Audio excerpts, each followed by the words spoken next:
Hello, everyone, and welcome to our final Bible study in the Avengers timeline of the Marvel Cinematic Universe. Today we're going to be discussing Avengers Endgame, and of course, since this will be discussing the movie and it as a whole, as well as the biblical themes and parallels therein, this will be your first and final warning for spoilers.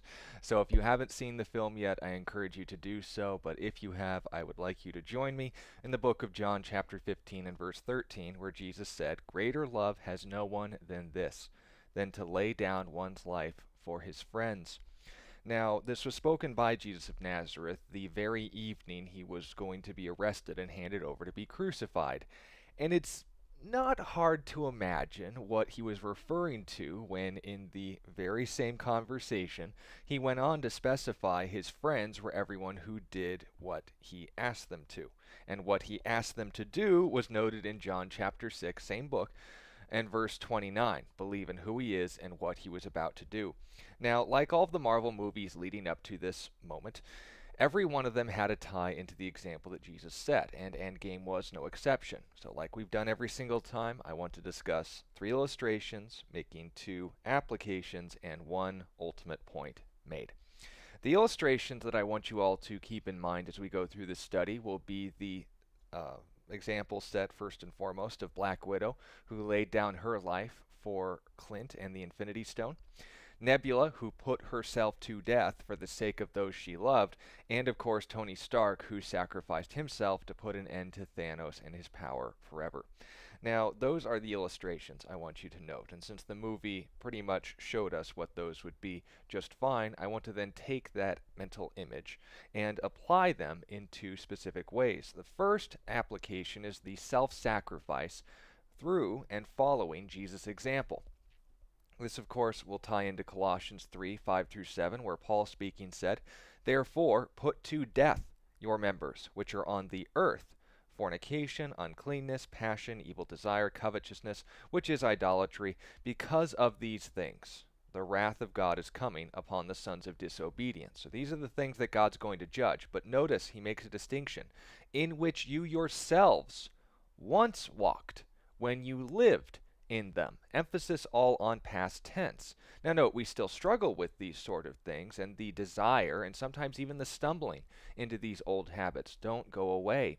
But when we're going to recall not only what the Bible says, but to look at ourselves and realize what the Christian life is, it's basically what you could describe as a slow and painful death spiritually to our own desires and whims. Now, I can think of 2 examples. First and foremost, ironically, was Thanos after all was said and done. Thanos' reasons for destroying the Infinity Stones was to, what again? Avoid the temptation that he actually later, or earlier, depending on where the timeline is, fell into when he wanted to remake the universe in his own image and likeness for not getting the thanks and gratitude that he deserves. Why? Because as the villain, he is only focused on himself. We'll emphasize that a little bit later, as well as tying it into the differences between this film and Infinity War.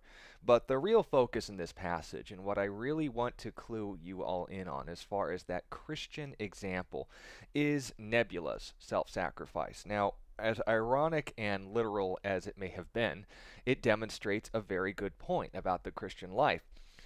Who we once were, and the way we once walked, was irredeemable apart from the mercy and intervention of God. When it resurfaces, we aren't to literally commit suicide any more than Nebula did. Instead, she made a distinction, and listen carefully, between who she was now and who she was then. What was the right response when past Nebula was doing things past Nebula's way? Should future Nebula have tolerated her, had the patience for old Nebula to eventually see things the way new Nebula sees them? No, she shot her in the chest. She put her to death. Now, Who we are right now is a miracle. And if we understand that, then we're also going to understand by contrast that allowing our old nature to determine our behavior will be about as helpful to our walks with God as in the spiritual sense as it would have been for Nebula and the Avengers physically to allow old Nebula to continue doing things her way. She would have just continued to try to kill everybody. So, that being the first point made, I want to then go to the second application. Not just sacrifice following Jesus' example, but self sacrifice being Jesus' example. Now, what do I mean? Well, we finished the previous study in Avengers with the passage 1 John chapter 3 and verse 16, where we read that by this we know love, that he, Jesus, laid down his life for us. Now that was the emphasis and the distinction when Gomorrah pointed out this is not love in that perverted image of Genesis 22. But then the passage goes on, and this is what I want to emphasize in today's study, not just that by this we know love, that he laid down his life for us, but then he goes on to say we also ought to lay down our lives for the brethren. Black Widow and Tony Stark are both excellent illustrations of what this looks like. Because, for instance, Black Widow giving her life for the Soul Stone, how is that significant with Jesus in mind? Well, let's consider the two options.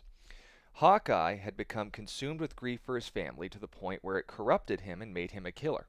Black Widow had a history, but for the sake of this illustration and in the context of this movie, she had nothing to answer for as far as where she was at in her life right now. So think about this for a second.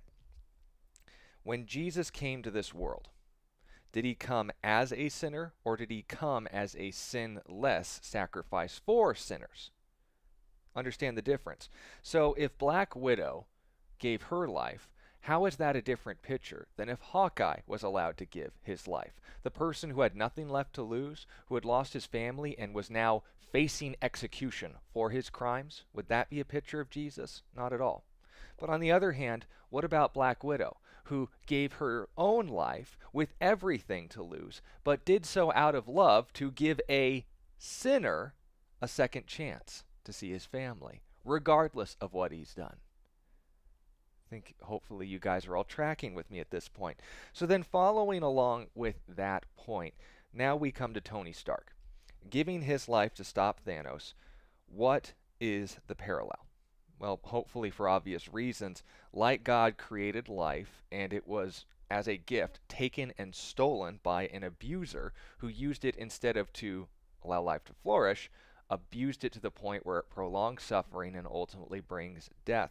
This is the situation we find ourselves in right now. In Infinity War, who made the new Infinity Gauntlet? It was Tony Stark. But who used the Infinity Gauntlet towards the end of the film?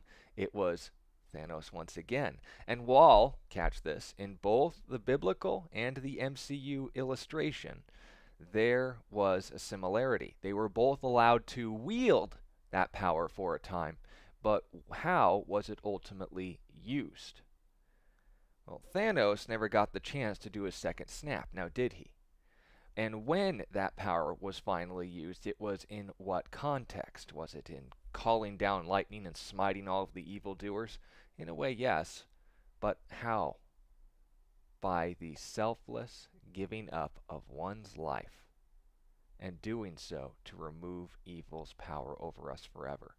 That needs to be held in mind, because what was ultimately only going to bring death on all of us, God being the only one exempt from it, chose to take that on himself for us. But the key then is, and who knows if we might see a similarity in the future, I think unlikely, but still, in the context of this study, what would be the main difference then? The resurrection. So with all of this said, with the two applications, with the three illustrations, what point does this ultimately tie us back to? Love was the difference between Thanos and the Avengers. Because if we're going to look at it at face value, essentially we're watching the same movie as Infinity War, except instead of from the villain's perspective, with him as the protagonist, now we have the Avengers. Now, what do I mean by that? Well, let me ask you three questions. What was the difference between Thanos resting at the end of his work and Captain America doing the same? Interesting conclusion to both character arcs, but notice Thanos was left all alone. Captain America had a wedding ring, the pursuit of a relationship. Likewise, what was the difference between Thanos looking for the stones and the time heist hosted by Ant-Man? Well, they were pretty much the same, right? Except for two things. One, when the Avengers did it, they tried to preserve as many lives as possible. In Thanos' terms, he killed anyone and everyone who stood in his way. Then third and finally, what was the difference? And this is what ties us back to our study in Infinity War. What was the difference between Thanos offering Gamora and Black Widow offering herself? In a word, Jesus. Because he himself said in John chapter 10 and verse 18, and we'll finish with this, "No one takes my life from me, but I lay it down of myself. I have the power to lay it down, and I have the power to take it again. This command I have received from my Father." That's the key in all of this. Now, I want to thank you all for taking the time to listen to this study. That hopefully you've provided, or that we've provided rather, a list of new opportunities and examples for you to be able to enjoy this movie all the more. I thought it was a fantastic film, and I've loved all 22 of these films as they've gone along. But I want to remind you all what we're actually here to do. Our time here isn't meant to necessarily discuss Marvel. Our goal here is to tie us ultimately back to the one story that's always been worth telling. That a true hero came to this world, that a true hero was willing to lay down his life, and a true hero demonstrated that power for what reason? Out of love. And yet, for some reason, even though that moment in history continues to resonate with the hearts and lives of countless people even to this day, we hope to add to that number in pointing out that that story continues to be told again and again and again. Why? Because there just isn't a story out there that resonates more with the hearts and lives of people than the very story that we could know is historical fact. That while Tony Stark, Nebula, Black Widow, and the like may all be fictional, and thank goodness, otherwise we might have to worry about a Thanos coming for us one day, we know where real power comes from. We know who wins in the end. And that is in the person of Jesus Christ. That is in the heart of God, which is love. And that is what he's called each and every one of us to do. So to my fellow Christians, please share the study with anyone you feel would be blessed by it. Not to help this channel grow, but out of love for them, to give them one more reason, one more opportunity, one more chance to know that God actually cares about them, and to do so on common ground. But if you don't know the Lord, then I encourage you, engage, ask questions. Sincerity will always be met with clarity. But most importantly in all of this, just thank you for your time. Remember that Jesus loves you. If nothing else that could be taken from the Marvel Universe, note that that was the illustration and example set. Why did Tony Stark lay down his life? Why was Nebula willing to shoot herself, sort of, in the chest? Why was Black Widow willing to lay down her life and prevent Clint? It was all the heart of God, and shown for us in a moment of history in the person of Jesus Christ. God bless you.